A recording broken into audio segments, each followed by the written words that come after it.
वळूयात पुढच्या बातमीकडे। शिवसेनेचे विभाग प्रमुख लालसिंह राजपुरोहितांवरती गंभीर आरोप करण्यात आलेला आहे। मराठी माणसाची जागा हडपून जीवे मारण्याची धमकी दिल्याचा आरोप करण्यात आलेला आहे।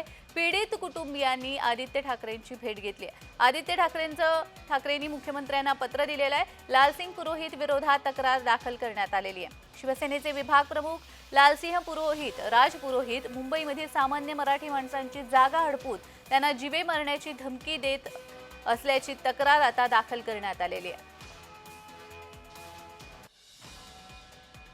तर हा योगेश कदम आणि सिद्धेश कदम यांचा अत्यंत निकटवर्ती असल्यामुळे त्या लालसिंहवरती गुन्हे दाखल असूनही त्याच्यावरती काही कारवाई होत नाहीये आणि त्यामुळे पीडित पै कुटुंबियांनी आदित्य ठाकरे यांची भेट घेतली होती आणि आदित्य ठाकरे यांनी मुख्यमंत्री देवेंद्र फडणवीस यांना एक पत्र लिहिलं होतं। या इसबाबती कायदेशीर कारवाई करावी अशी विनंती करण्यात आलेली होती।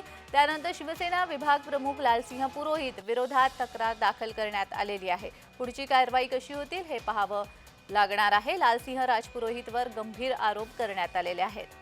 पै कुटुंबाने ही तक्रार दाखल केली आहे।